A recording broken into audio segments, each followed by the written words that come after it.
Hello guys, welcome back to our channel SSC study one में, जिसमें हम history की क्लास 13 को कवर करने वाले हैं। आइए स्टार्ट करते हैं।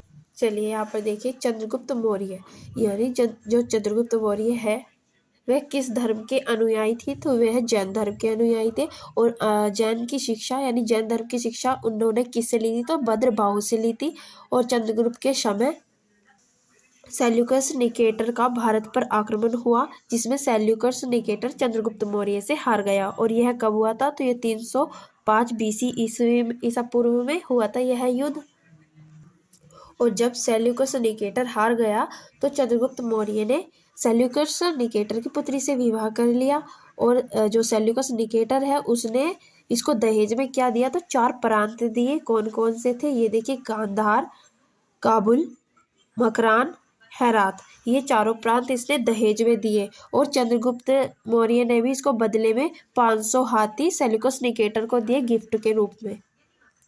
और चंद्रगुप्त मौर्य को वर्षल यानी निकम निम्न कुल का कहा किसने? इसमें मुद्रा राक्षस में कहा गया चंद्रगुप्त को वृषभ। और यह किसने लिखी है? तो यह विशाखदत्त ने लिखी है। वृषल का अर्थ होता है निम्न कुल का। अब यहाँ पर एक हैशटैग नोट दिया गया है, इसको देखिए। इंडिका में पाटलिपुत्र को पालीब्रोथा कहा गया है। तो क्या कहा गया है? पालीब्रोथा। और यहाँ पर देखिए जूनागढ़ अभिलेख यह किसका है? तो यह रुद्रदामन का है। यह शक शासक था। जूनागढ़ की भाषा क्या है? संस्कृति है। और इससे हमें क्या जानकारी मिलती है? तो सुदर्शन झील का निर्माण चंद्रगुप्त के राज्यपाल पुष्यगुप्त ने कराया था। तो ये पूछा जाता है कि पुष्यगुप्त है और चंद्रगुप्त का राज्यपाल है, इसने किस झील का निर्माण कराया गया था और वह किस अभिलेख में है? तो इसके अकॉर्डिंग आपको ये क्वेश्चन रेडी हो जाएगा। इसे अच्छे से पढ़ लीजिएगा आप। नेक्स्ट देखिए, एक बार ये देख लीजिए, ये पॉइंट है मौर्यों की उत्पत्ति कैसे हुई थी। तो यहाँ पर देखिए, नंद वंश का अंतिम शासक घनानंद ने 322 ईसा पूर्व में कौटिल्य जो कि चाणक्य थे उनका अपमान किया था, है ना। विष्णुगुप्त के नाम से भी जाना जाता है किनको? चाणक्य को। की मदद से चंद्रगुप्त मौर्य ने इसको घनानंद को पराजित कर दिया। अब यहाँ पर देखिए, जो चंद्रगुप्त मौर्य है इनका यूनानी नाम क्या था? तो सोडोकोटस था। और यह किसने दिया था इनको नाम? तो यह विलियम जोम्स ने दिया था। और इनका शासनकाल कितना रहा? तो 322 से लेकर 298 ईसा पूर्व तक रहा है। यहाँ पर देखिए, मौर्य राजवंश के संस्थापक चंद्रगुप्त मौर्य को कहा जाता है। और एक क्वेश्चन बनता है कि कोठरागार विभाग की स्थापना किसने की थी? तो यह भी हमारे चंद्रगुप्त मौर्य ने ही की थी। यहाँ पर देखिए, सेल्यूकस निकेटर को हराया, ये मैंने आपको अभी स्टोरी बताई है इसको। और ये इन्होंने कहाँ पर हराया था? तो सिकंदर महा की सीमा पर। और चंद्रगुप्त मौर्य के पुत्र कौन है? तो बिंदुसार है। और चंद्रगुप्त मौर्य की मृत्यु कहाँ हुई थी? तो सरवनबेल गोला में आमरण पहाड़ी है, यानी आमरण अनशन पहाड़ी है, उस पर संलेखना विधि द्वारा इनके प्राण हुए थे, यानी प्राण त्याग दिए थे इन्होंने खुद के। इनको किसी पुत्र या किसी अन्य राजा ने नहीं मारा है।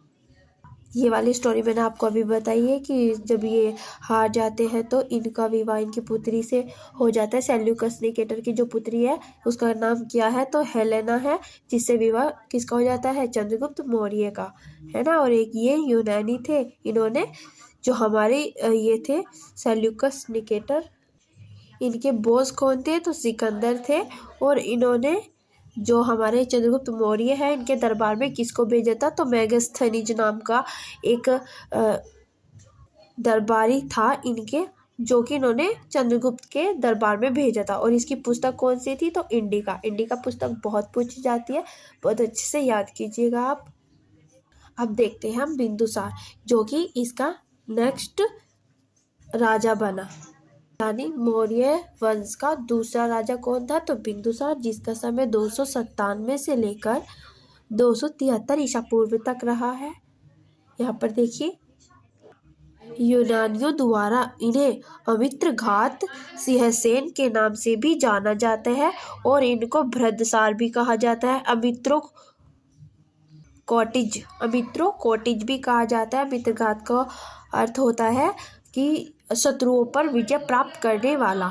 यहाँ पर देखिए उन्होंने अजीविकों का संरक्षण किया है और इनका पुत्र अशोक है जो दरबार में आया।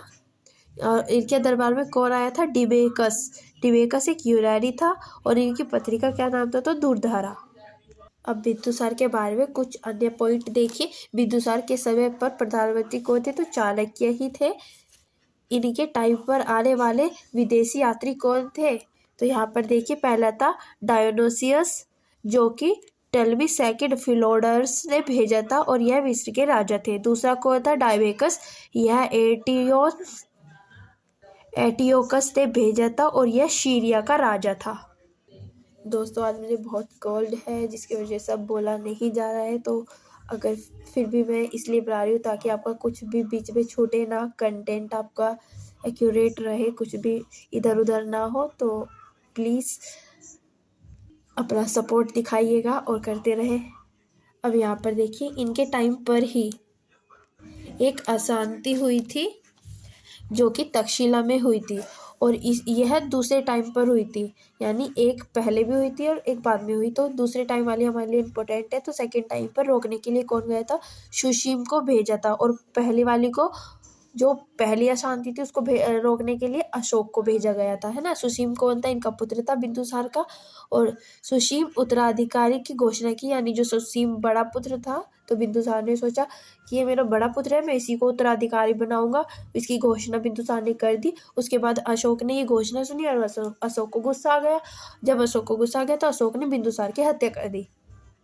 अब यहाँ पर देखिए बिंदुसार की मृत्यु के बाद 4 वर्षों तक उत्तराधिकारी युद्ध चलता रहा, यानी उसकी मृत्यु के बाद 4 साल बाद तक भी उत्तराधिकारी का युद्ध चलता रहा। 100 पुत्र में 99 की हत्या अशोक ने की, ऐसा बताया जाता है।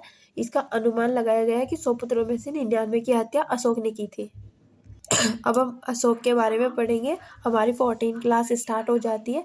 यहाँ पर देखिए अशोक का टाइम पीरियड क्या रहा? तो 269 से लेकर 232 ईसा पूर्व तक रहा है। ये अशोक है, हमारा तीसरा शासक है मौर्य वंश का।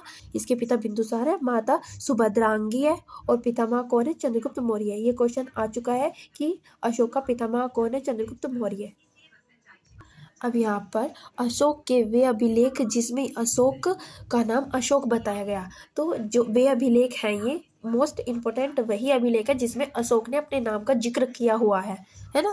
तो यहाँ पर देखिए गुजरा अभिलेख मध्य प्रदेश में है, मास्की अभिलेख कर्नाटक में है, नैतूर कर्नाटक में है, ओडेगोला यह भी कर्नाटक में है। इन 4 में ही बताया गया है कि अशोक को अशोक के नाम, यानी अशोक ने इन अभिलेखों में अपना नाम लिखाया हुआ है। और ये जो नहर है यह आंध्र प्रदेश में है।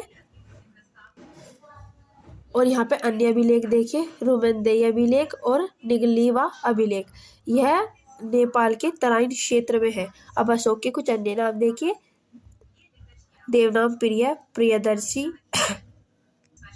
और अशोक वर्धन। अशोक वर्धन पुराणों में, यानी पुराणों में अशोक को अशोक वर्धन के नाम से जाना जाता है।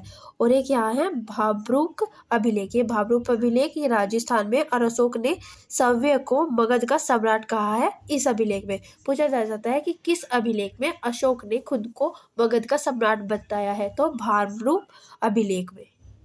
अब यहाँ पे हम अशोक के अभिलेख या शिलालेख की लिपि के बारे में बात करेंगे। जो अशोक के शिलालेख भारत में है उसमें ब्रह्म लिपि और प्राकृतिक भाषा का यूज़ किया गया है। और उत्तर पश्चिमी जो प्रांत है जिसमें पाकिस्तान अफगानिस्तान आते हैं तो उसमें खरोष्टी लिपि का उल्लेख मिलता है। और यह 2 प्रकार की होती है, मान सेहरा और सहबाज गढ़ी।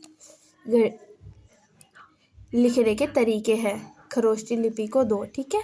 यहाँ पर देखिए अफगान में अरमाइक लिपि का प्रयोग किया गया है और एशिया माइनर में ग्रीक या यूनानी लिपि का प्रयोग किया गया है। और जो अशोक के अभिलेख या शिलालेख है उसमें जो कुल अभिलेख शिलालेख है वे 14 हैं। भाषा उसमें 3 यूज़ की गई है और लिपि 4 प्रकार की यूज़ की गई है। एक बार ये भी आप देख लीजिए। यहाँ पर देखिए प्रमुख शिलालेख को ही अभिलेख कहा जाता है। तो कितने हैं? 14 है, भाषा 3 है, लिपि 4 है। यानी अफगानिस्तान में लिपि यूनानी या अरमाइक लिपि का प्रयोग किया गया है और भारत के उत्तर पश्चिमी भागों में खरोष्टी लिपि, जो कि मैंने अभी बताया पाकिस्तान वगैरह में होती है। अभिलेख में कहा, और अभिलेखों में ही कहा गया है देवनामी प्रियदर्शी अशोक को, जिसका अर्थ देवों का प्रिय होता है। और इसके जो अधिकांश अभिलेख है वो प्राकृत भाषा यानी ब्रह्मलिपि में है भारत में। और यहाँ पर देखिए शिलालेखों में उनका उल्लेख इस प्रकार है। देवनामी प्रियदर्शी यानी देवों का प्रिय, देवताओं का प्रिय। इस कारण जो हमारा अशोक है वो बहुत नामों से फेमस है। बट यह भी कब हुआ, यह कलिंग युद्ध के बाद हुआ, उसका उल्लेख भी देखेंगे हम। अभी क्या पर नोट दिया गया है, इसको देखिए। कलिंग युद्ध के टाइम पर जो राजधानी थी वह तोसली थी, और जो हमारा नदी थी, यानी ये जो युद्ध हुआ था तो ये कहाँ हुआ था, तो यह दया नदी के किनारे हुआ था। और युद्ध में 1 लाख से अधिक लोग मार गए, जिसकी वजह से अशोक का हृदय परिवर्तन हो गया। अब यहाँ पर देखिए, जो हमारा अशोक था वह बौद्ध धर्म के अनुयायी रहे हैं। तो उन्होंने जो श्रीलंका में अपने बौद्ध धर्म का प्रचार कराया है, तो वह अपने पुत्र और पुत्री को भेजा, जिसमें पुत्र महेंद्र और पुत्री संघमित्रा थी। तक्षशिला में किसको भेजा था धर्म प्रचार के लिए, ये तीनों पॉइंट पूछे जाते हैं। मनजातिक को भेजा था, और हिमालय में किसको भेजा, मंजिम को भेजा। अब हम नेक्स्ट वीडियो में अशोक के स्तंभ लेख और अभिलेख दोनों को देखेंगे, और उसकी जो शासन पद्धति है या कर प्रणाली है उनको देखेंगे। फिर जो हमारा मौर्य वंश है वो समाप्त हो जाएगा नेक्स्ट वीडियो में, ठीक है। अगर आपको मेरी वीडियो अच्छी लगती है, like comment subscribe and thank you. Vande Mataram.